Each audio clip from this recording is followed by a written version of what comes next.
దేవుని వాక్యాన్ని మనం పరిశీలన చేసినట్లయితే 5వ మాటగా ప్రభువారు చెప్తున్నారు కదా, అటు తరువాత సమస్తము అప్పటి సమాప్తమైనది యేసు ఎరిగి లేఖనము నెరవేరినట్లు నేను తప్పికొనుచున్నానని పలికినట్లుగా మనం వాక్యం చూస్తున్నాం. సమస్తం కూడా సమాప్తం చేశాడంటే దేవుడు సమాప్తం చేసిన తర్వాత ఆయన తప్పికొన్నాడు.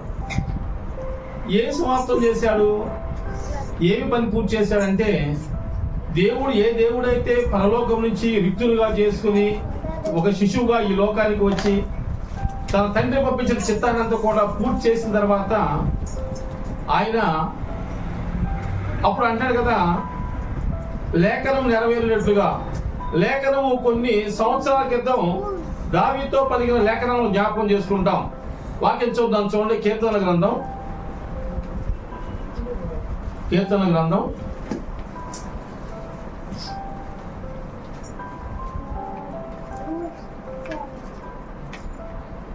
69వ కీర్తన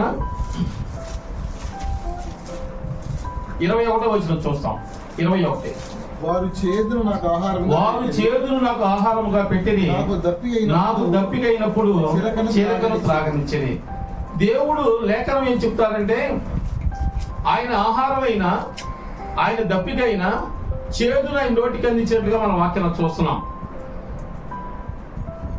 దేవుని వాక్యం ఆయన తీర్పు పొందిన దగ్గర నుంచి ఆ కపాలమరణ స్థలానికి వచ్చేసరికి శిష్యులు ఏం చేశారంటే, ఆ సైనికులు ఏం చేశారంటే ఆయన ద్రాక్షారసాన్ని ఇచ్చారంట. మత్తయి సువార్త 27లో మనం చూస్తాం ఆ మాటని. ఆ ద్రాక్షారసాన్ని ఇస్తే యేసు ప్రభువు తాగారా అంటే తాగరా. ఎందుకని తాగలేదంటే అది పట్టుకుని రుచి చూచి అది చేదుగా ఉన్నప్పుడు త్రాగనొల్లకపోయేది వాక్యం సెలవిస్తుంది. అంటే దేవుడు ఆ ద్రాక్షారసాన్ని రుచి చూచినప్పుడు చేదుగా ఉంది. దేవుడు అడిగినప్పుడు, దేవుడు అడగనప్పుడు చేదు ద్రాక్షారసాన్ని ఇచ్చారు. దేవుడు సిలువలో 5వ మాటగా పలికినప్పుడు అట్లా కింద వచ్చిన ఏం చూపిస్తాం, చేదు చిరకలు ఇచ్చారంటే. సో దేవుడు దప్పికైనప్పుడు దప్పి కానప్పుడు కూడా వాళ్ళు ఆ విధంగా ఇచ్చారు. ఆ సిలువను మోసుకుంటూ కపాలమరణ స్థలంలోకి వచ్చిన తర్వాత అక్కడ చేదు ద్రాక్షారసాన్ని ఇస్తే ఆయన ఆ ద్రాక్షారసాన్ని సేవిస్తే అప్పుడు మనిషిలో ఏమొస్తుంది, కొంత మత్తు వస్తుంది. అంతేగా ద్రాక్షారసం తాగిన వాళ్ళు మత్తుగా ఉంటారు. మనం ఈ సమయంలో ఒకసారి ప్రవీణ్ గారిని జ్ఞాపకం చేసుకుంటే, తెలియదు మన పాపం కొంచెం మనకు తెలియదు. చాలా మంది అయితే అపోహలు ఆయన మీద చాలా అన్నప్పుడు మనకు కూడా చాలా బాధ అనిపిస్తా ఉంది. ఆయన ద్రాక్షారసం ఆల్కహాల్ తీసుకున్నారండి, ఆయన సేవ చేస్తారు, అట్లా ఇట్లా అనుకుంటారు. నిజంగా నేను ఆలోచిస్తాను, దేవుడు కూడా ఆ సైనికులు ఆ ద్రాక్షారసాన్ని ఇస్తే ఆయన త్రాగితే అక్కడ సైనికులందరూ కూడా ఏం పబ్లిసిటీ చేస్తారనుకుంటా, ఏం చేస్తారంటే ఆయన మీద నిందేస్తారంటే, ఆయన ద్రాక్షారసం తాగాడు, సిలువను మోసినా కొట్టినా ఆయన ఏం చేసినా కానీ ఆయన మత్తులో ఉన్నాడు కాబట్టి ఆ విధంగా చేశారని చెప్పేవాళ్ళేమో.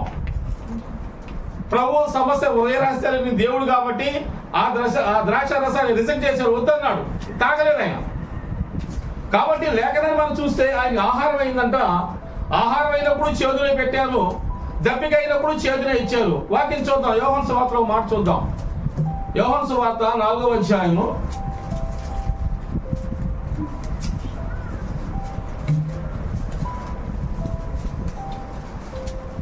4వ అధ్యాయము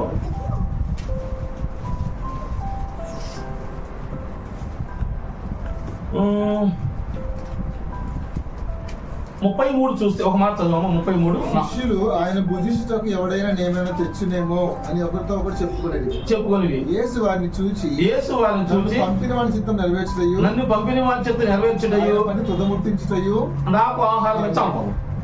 ఇక్కడ దేవుడు ఆహారం అనగానే శిష్యులు అనుకుంటున్నారు కదా, ఆయన దగ్గర ఇంకేమైనా ఆహారం ఉందేమో, లేకపోతే నేను కాదు నువ్వేం తెచ్చావు అని శిష్యులు అంటే ఒకరితో ఒకరు అనుకుంటా ఉన్నారు. దేవుడు ఆహారం భుజించిన ఆహారం కోసమని శిష్యులు అడిగితే శిష్యులు ఒకరి మీద వాళ్ళు అనుకుంటా ఉన్నారు, మన దగ్గర ఏమీ లేవు, ఆయన దగ్గర ఏమో ఉందేమో, లేదా మీరేం తెచ్చారు అని చెప్పేసి ఒకరి మీద వాళ్ళు అనుకుంటాడు. వీళ్ళు ఎంతసేపు కూడా శిష్యులు కూడా దేవుని లేఖనాన్ని కానీ దేవుని వాక్యాన్ని కానీ సరిగా అర్థం చేసుకోలేనప్పుడు ఆయన ఆహారం అనగానే శరీర సంబంధమైన ఆహారం అనుకున్నాడు, కానీ దేవుడు అక్కడ ఏం ఆహారం అన్నాడు? తన తండ్రి చిత్తం నెరవేర్చడం. చూడండి ఒక మాట, మళ్ళీ అదే మాట 34. యేసు వారిని చూచి, అంటే శిష్యులను చూచి, నన్ను పంపిన వారి చిత్తం నెరవేర్చుటయు ఆ పని తొదముట్టించడం నాకు ఆహారం అయిందన్నాడు. సో దేవుని ఉద్దేశంలో ఆహారం అంటే శరీర సంబంధమైన ఆహారం కాదు, అది ఆత్మ సంబంధమైన ఆహారము. ఆత్మ సంబంధమైన ఆహారం అంటే ఏంటంటే తన తండ్రి ఏ ఉద్దేశంతో అయితే, ఏ ఆలోచనతో అయితే, ఏ తలంపుతో అయితే ఈ లోకానికి దేవుని పంపించాడో ఆ చిత్తం చేయటము, ఆ పనిని తుదముట్టించడమే దేవుని యొక్క ఆహారం. మనం అది గమనించాలి. తర్వాత దేవుడు దప్పిక అయినప్పుడు వీళ్ళు ఎంతసేపు ఏం చేస్తున్నారు? అడగ ముందు చెవి ద్రాక్ష రసాన్ని ఇచ్చారు, శిలువ మీద పలికిన తర్వాత ఆయన దప్పిక అయిందని కానీ వాళ్ళు ఏం చేస్తారంటే ఆ స్పంజితో ఆ చెవిటి చిలకలో ముంచి ఆయన నోటికి అందిస్తున్నారు. ఇక్కడ ఆయన దప్పిక ఏంటయ్యా అంటే యాకోబు బావి దగ్గర ఆయన కూర్చున్నాడు. దేనికోసం కూర్చున్నాడు? ఒక సమరయ స్త్రీ వస్తే ఆమెతో మాట్లాడటం కూర్చున్నాడు. నాకు దాహం అయింది అన్నాడు. నువ్వు ఇచ్చి నీళ్ళు తాగితే నేను మరలా దప్పికొంటానమ్మా, కానీ నేను నీళ్ళు ఇస్తాను, నీకు నేను పానీయాన్ని ఇస్తా, ఆ నీళ్ళుగా నువ్వు త్రాగితే జీవితంలో మరలా నీకు దప్పి కాదన్నాడు. సో ఇక్కడ దేవుడు ఆహారము అంటే తన తండ్రి చిత్తం నెరవేర్చడం ఆహారము. దేవుడు దప్పిక అంటే ఆయన దప్పిక ఏంటంటే ఆత్మను రక్షించడం ఆయన దప్పిక. కాబట్టి ఎంతసేపు మనుషులైన మనమైనా ఆ రోజు ఉన్న సైనికులైన వాళ్ళందరూ కూడా ఏం ఆలోచన చేస్తున్నారంటే ఆయన దప్పికొన్నాడు అని చెప్పేసి అనుకుంటా ఉన్నారు. ఆయన దప్పికను కానీ వాళ్ళు చేదు ద్రాక్ష రసాన్ని ఇస్తా ఉన్నారు. ఆయన రుచి చూచాడంట. మత్తయి సువార్త తాగలేదు. ఈ రోజు నన్ను నిన్ను మనందరూ కూడా దేవుడు నువ్వు ఎవరైనా నాకు దాహాన్ని తీరుస్తావా, ఏదైనా నాకు దప్పిక తీరుస్తావా, నిన్ను నన్ను మనం అడిగితే మనం ఏదైనా ఒక గ్లాసులో నీళ్ళు ఇస్తే ఆయన గ్లాసులో నీళ్లు ఉద్దేశం కాదు, కానీ మన క్రియలు మన ప్రవర్తనని గ్లాసులో తాగుతూ ఉంటాం, చూస్తూ ఉంటాం. ఆయన చేదుగా ఉన్నాయంట. చేదు కలిపిన ద్రాక్షారసం అది. నువ్వు నేను కూడా మన ఆత్మ సంబంధమైన మన క్రియలన్నీ కూడా ఆత్మ సంబంధమైనటువంటి పరిస్థితిని ప్రవర్తన అంతా కూడా గ్లాసులో పోసి ఆయన తాగుతా ఉంటే ఆయన దాహం తీర్చేవారుగా మనం ఉండాలి. అందుకని దావీదు ఒక సందర్భంలో 2 సమూయేలు గ్రంథం, సమూయేలు కాబట్టి ముగించేస్తాం ఒక మాట చెప్పి, 2 సమూయేలు గ్రంథంలో దావీదుకి దాహం అవుతా ఉంటుంది. ఆయన ఏమో ఒక దుర్గంలో ఉంటాడు. ఆయన ఒక దుర్గం లోపల కొండ గుహలో లోపల దాక్కుంటాడు. ఫిలిస్తీన్లు వస్తారు. ఫిలిస్తీన్లు వస్తే ఒకళ్ళేమో ఒక గుంపేమో ఆ బెత్లెహేము ఊరి గవిని దగ్గర ఉంటారు. ఒక గుంపు వచ్చేసేమో ఊరు బయట ఉన్న అలసందల చేను ఉంటుంది. అలసందల చేలో దాక్కుంటారు. దావీదు అంటాడు కదా, ఈ బాధ చూసి, ఈ శ్రమ చూసి శత్రువులు నా మీదకి వచ్చారయ్యా, నేను చనిపోతాను, నేను బాధపడుతున్నాను, నేను శ్రమలో ఉన్నాను. కాబట్టి ఎవరైనా మీరు ఆయన దగ్గర శ్రేష్టమైన వారు, బలమైన వారు, తెలియగల వారు 30 మంది ఉన్నారంట. ఆ 30 మందికి చెప్పకుండా 30 మందిలో 3 చెప్పాడు. ఏం చెప్పాడంటే ఆ బెత్లెహేము గవిని దగ్గర ఒక బావి ఉంది, ఆ బావిలో నీళ్లు కానీ తీసుకొచ్చి నాకు ఇస్తే ఆ నీళ్లుగా నేను త్రాగితే నా హృదయం ఎంతో సంతోషిస్తారని వాళ్ళకి ఆగి ఇచ్చాడు. వాళ్ళు ఏం చేశారంటే ఊర్లోంచి బయటకు వెళ్ళాలంటే ఫిలిస్తీన్లు ఉన్నారు.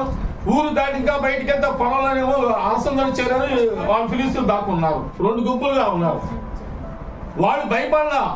దేవుని మనసు కలిగిన దావీదు చెప్పాడు కాబట్టి వెంటనే వాళ్ళు ఏం చేశారంటే దావి చేసుకుని ఆ బావి దగ్గరికి వెళ్ళి ఆ బావిలో నీళ్ళు తీసుకుని వచ్చంట ఆయనకి ఇచ్చారంట. దావీదు తాగల, సంతోషపడ్డాడు. యాకోబు బావి దగ్గర మన యేసయ్య కూడా ఆ సమరయ స్త్రీ ఇచ్చిన నీళ్ళు తాగాడంటే తాగలా. తాగకుండా ఆయన దాహం ఏం తీరిపోయింది. ఆయన ఉద్దేశం ఏంటి? ఆ దాహం ఉద్దేశం ఏంటి? ఆత్మను రక్షించాలి, ఆత్మను రక్షించాలి. ఆయన ఆత్మను రక్షిస్తే ఆయన దాహం తీరిపోయింది. సో ఇక్కడ దావీదు కూడా దాహం అని అడిగినప్పుడు ఆ ముగ్గురు ఆ బెత్లెహేము గవిని దగ్గర ఉన్న బావిలో నీళ్ళు తీసుకుని వస్తే ఆయన దాహం తీరిపోయింది. అంటున్నా చాలా సందర్భంలో మనమైనా మన ఇంట్లో వాళ్ళైనా ఒక మంచి పని చేసినప్పుడు నువ్వు చాలుగా, నువ్వు నాకు చాలా మంచి పని చేసావు, నువ్వు ఆ పనిని బట్టి, ఆ మాటని బట్టి, ఆ సహాయాన్ని బట్టి నా హృదయం నిండిపోయింది, నా హృదయం నిండిపోయింది, ఇలా చాలు అంటాం. కాబట్టి దేవుని ఉద్దేశములో ఆయన 5వ మాటగా పలికిన మాట ఉద్దేశం ఏంటంటే, నేను దప్పికొనుచున్నానంటే ఆయన దప్పిక ఆత్మ సంబంధమైన దప్పిక. నువ్వు నేను ఆయన కుమారులు, ఆయన బిడ్డలమైన మనందరం కూడా ఆయన దప్పిక తీర్చాలంటే మనం ఆయనకి దప్పిక తీర్చే వారిగా మనం ఉండాలి. మనం అనేక మందిని ఆయన నీతి రాజ్యంలో, ప్రేమ రాజ్యంలో నడిపించుకు రావాలి. ఆయన ఆహారం అంటే ఏమనుకున్నాము? వెరీ గుడ్, తండ్రి చిత్తం నెరవేర్చాలి. దేవుడు ఆహారము ఆకలి అయిందంటే, అందుకని మత్తయి సువార్త 5వ అధ్యాయం 6వ వచనం కొండ మీద ప్రసంగం చూడతాం. 6వ వచనం మనం ఏం చూస్తామంటే, నీతి కొరకు ఆకలి దప్పులు గలవారు ధన్యులు, వాళ్ళు తృప్తిపరచబడతారు. దేవుని దేనికోసం ఆయన ఆకలి దప్పులే అంటే నీతి కోసం. అందుకనే మొదలుగా నా నీతి రాజ్యాలు ఎదుగుమంటాడు 16:33లో. మనం అందరం కూడా ఆయన పిల్లలమైన మనం అందరం కూడా దేనికోసం పాటుపడాలంటే ఆయన నీతి రాజ్యం కోసం పాటుపడాలి. ఆకలి దప్పులు దానికోసం ఉండాలి. దేవుడు ఈ లోకంలో శరీర సంబంధమైన ఆకలి దప్పులు లేవు, కానీ నీతి కోసం ఆకలి దప్పులు కలిగి ఉన్నాడు. ఆయన ఆకలి అంటేనేమో దేవుని చిత్తం చేయటము, ఆయన దప్పిక అంటేనేమో ఆత్మను రక్షించడం. కాబట్టి ఆయన బిడ్డలమైన మనం అందరం కూడా అలాంటి ఉద్దేశం కలిగి ఆయన నీతి రాజ్యంలోకి, ప్రేమ రాజ్యంలోకి అనేక మందిని చేర్చాలి. మనం కూడా దానిలో ఉండాలి. అలాంటి కృప దేవుడికి అందరూ దయచేసి కోరుకుంటూ చిన్న వాక్య భాగం ముగిస్తున్నాను. దేవుడి వాక్యాన్ని దీవించి ఆశ్రయించాలి.